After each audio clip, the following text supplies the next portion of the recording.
अस्सलाम वालेकुम class economic first year. My name is Ayad Riyaz. आज हमारा नेक्स्ट टॉपिक है तलब की लचक।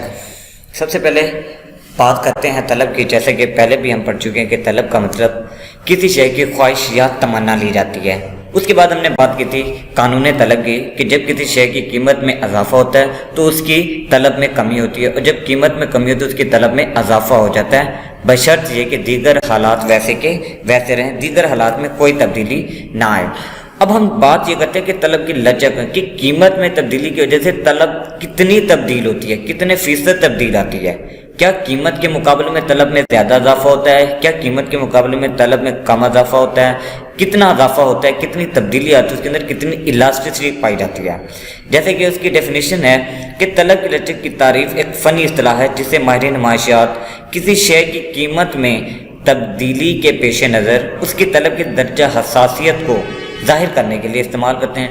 कीमत में तब्दीली के पेश नज़र, कीमत को मद्देनज़र रखते हुए उस शय की तलब के दर्जे, उस शय की तलब में कितने दर्जे तब्दीली आई है, उसको इस्तेमाल करने का नाम तलब की लचक कहलाया जाता है। तो वो कहते हैं कि तमाम अशिया की तलब यकसा लचकदार नहीं होती, बिल्कुल ऐसी कि तमाम चीज़ों की जो लचक है वो एक जैसी नहीं हो सकती। किसी की लचक ज़्यादा होती है, किसी की कम होती है। बहुत सारी अशिया ऐसी होती हैं जिनकी तलब कीमत के मुकाबले में कम होती है, बहुत सारी अशिया ऐसी हैं जिनकी तलब की लचक कीमत के मुकाबले में कम होती हैं। मुख्तलिफ अशिया की तलब ज़्यादा लचकदार, कम लचकदार, लामहदूद और गैर लचकदार हो सकती है। अब इन तमाम लचकों पर, जैसे कि मुकम्मल लचक, कम लचकदार है, ज़्यादा लचकदार है और गैर लचकदार, इनके बारे में हम अलग-अलग बात करते हैं।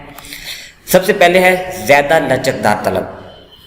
डेफिनेशन, वो कहते हैं तलब जब किसी शय की कीमत में मामूली तब्दीली से तलब में बहुत ज़्यादा तब्दीली वाक़ हो तो इसे ज़्यादा लचकदार वाली शय कहा जाता है। यानी कि तलब में तब्दीली आई है 5% और तलब तब्दील हुई है 20%, 25%। तलब के मुकाबले में कीमत के मुकाबले में तलब का ज़्यादा तब्दील हो जाना, उसे हम कहते हैं ज़्यादा लचकदार तलब। ज़्यादा लचकदार वाली अशिया हम उसे कह सकते हैं।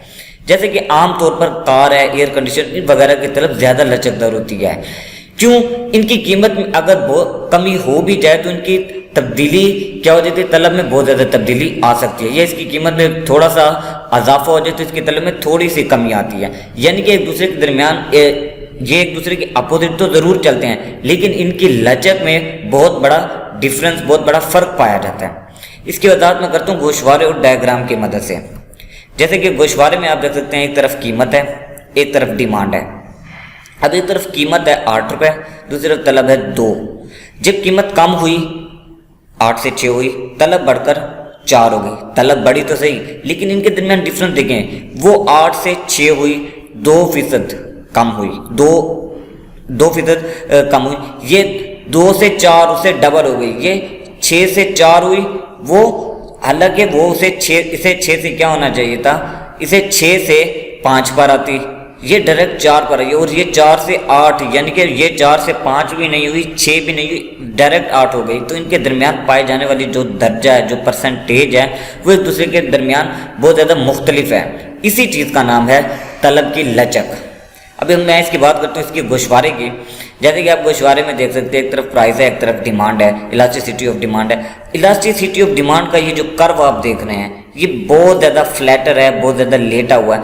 इसी चीज़, यही निशानी है तलब की लचक की। यहाँ से हम ये बता सकते हैं कि कीमत में जो तब्दीली आई है, तलब में तब्दीली उससे ज़्यादा आई है, उससे कई गुना ज़्यादा आई है, और इसी चीज़ का नाम है तलब की लचक।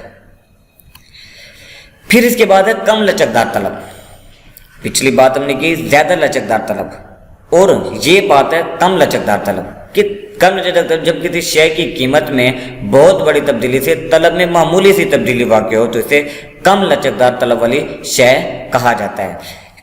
देखिए जी, समटाइम ऐसा होता है कि तलब में, कीमत में बहुत बड़ी तब्दीली आई, कीमत 50%, 60% कम हो गई, लेकिन तलब उसकी क्या होगी, उसकी 5%, 10%, इससे इतनी कम होगी, उसमें इतनी तब्दीली आएगी। कीमत हुई 60% कम हो गई, طلب اس کی بڑھے گی لیکن 60% نہیں بڑھے گی بلکہ اس سے کم بڑھے گی، اسے ہم کہیں گے کم لچکدار طلب۔ یہ عام طور پر ضرورت زندگی کی اشیاء طلبگار ہوتی ہیں، یعنی کہ ضرورت زندگی کی اشیاء ہوتی ہے، آٹا، گھی، چینی، چاول۔ اگر ان چیزوں کی قیمتوں میں بہت بڑی تبدیلی آ بھی جائے تو ان کی طلب میں زیادہ تبدیلی نہیں آتی، اسی وجہ سے ہم اسے کہتے ہیں کم لچکدار والی طلب والی اشیاء۔ اب جیسے کہ اس کا ایک گوشوارہ ہے، ایک طرف پرائز ہے، دوسری طرف ڈیمانڈ ہے۔ پرائز آپ دیکھیں، ایک طرف 8 پرائز ہے جی آپ کی 8 روپیز اور ڈیمانڈ ہے آپ کی 2 kg کہہ لیں۔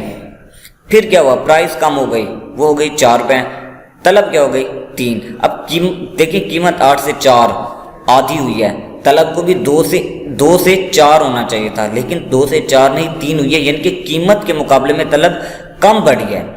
قیمت میں تبدیلی جتنی آئی ہے طلب میں اتنی تبدیلی نہیں ہے۔ آگے دیکھیں جی، قیمت ہے 4 سے 2، پھر ہاف ہو گئی، حالانکہ طلب کو 3 سے 6 ہونا چاہیے تھا، لیکن وہ 3 سے 4 ہوئی ہے۔ بڑی ضرور ہے، قانون طلب کے مطابق قیمت میں کمی سے طلب بڑی ضرور ہے، لیکن قیمت کے مقابلے میں طلب میں تبدیلی بہت تھوڑی ہے، اسی وجہ سے ہم اسے کہتے ہیں کم لچکدار طلب۔ جیسے کہ اس کی ڈائیگرام ہے، ایک طرف پرائز ہے، ایک طرف کوانٹٹی ہے۔ جب آپ دیکھیں اس کی پرائز 1.50 تو ڈیمانڈ کیا تھی 3۔ اب پرائز کتنی تبدیل ہوئی ہے، دیکھیے 1.50 0.50 پر آئی ہے، 0.50 پر آ چکی ہے، اور طلب دیکھیں صرف 3 to 5۔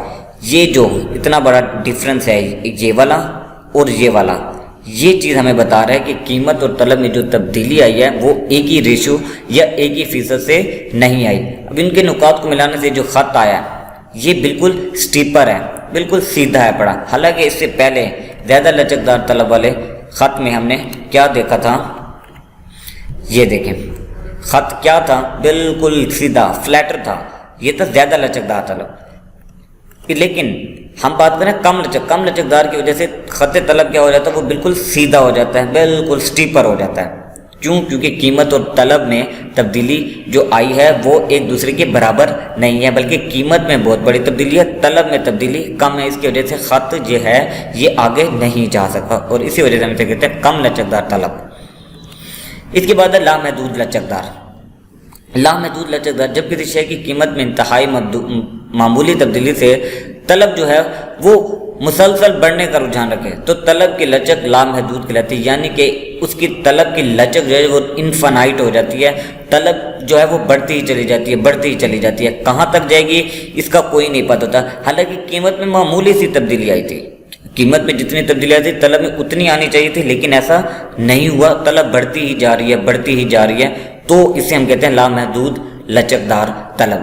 جیسے انہیں خط طلب XL کے متوازی OX کے متوازی ہو جاتا ہے، کیسے؟ اب اس کی ڈائیگرام دیکھیں، ایک طرف پرائز ہے، دوسری طرف کوانٹٹی ہے۔ اب دیکھیں یہ ڈیمانڈ کا کرو ہے، یہ بالکل سیدھا ہے اور یہ جا رہا ہے، یہ کہاں تک جائے گا اس کا اندازہ نہیں ہے۔ جیسے کہ ہم نے کہا کہ وہ OX کے متوازی ہو جاتا ہے، یہ آپ کا اوریجن ہوتا ہے، یہ آپ کا X ہے۔ اب دیکھیں اس کے بالکل متوازی ہے، بالکل سیدھا ہو چکا ہے، تو اسی چیز کا نام ہے لامحدود خط طلب یا لامحدود لچکدار طلب۔ اب غیر لچکدار طلب، جب کسی شے کی قیمت میں تبدیلی پر کوئی اثر نہیں، قیمت میں تبدیلی ہوتی ہے تو طلب میں بھی تبدیلی ہوتی ہے، قانون طلب تو ہم نے یہی پڑھا تھا، لیکن قیمت میں تبدیلی کی وجہ سے طلب پر کوئی اثر نہ پڑے تو طلب کی لچک 0 ہو جاتی ہے، ان کے طلب میں کوئی تبدیلی نہیں آتی۔ ایسی حالت میں خط طلب عمودی ہوتا ہے، OX کے بالکل سیدھا ہوتا ہے۔ جیسا کہ یہ ڈائیگرام میں آپ دیکھیں، ایک طرف پرائز ہے، ایک طرف کوانٹٹی ہے۔ اب جیسے پرائز دیکھیں، سپوز دیٹ یہ پرائز بڑھتی چلی جا رہی ہے، یہ پرائز اگر نہیں بڑھی، کوانٹٹی میں کوئی تبدیلی نہیں آئے گی۔ اگر پرائز میں تبدیلی ہو بھی جاتی ہے تو کوانٹٹی میں کوئی تبدیلی نہ آئے، اسے ہم کہتے ہیں 0 لچکدار طلب۔ اور یہ خط کیا ہے، بالکل عمودی ہے، یعنی کہ بالکل سیدھا ہے پڑا، تو اسے آپ کہتے ہیں 0 لچکدار طلب۔ تو عزیز طلباء، آج کے اس ٹاپک میں اگر آپ کو کسی قسم کی کوئی کنفیوژن ہو یا کوئی بات سمجھ نہ آئی ہو تو آپ لوگ مجھ سے رابطہ کر سکتے ہیں۔ کل تک کے ٹاپک کے لیے اللہ حافظ۔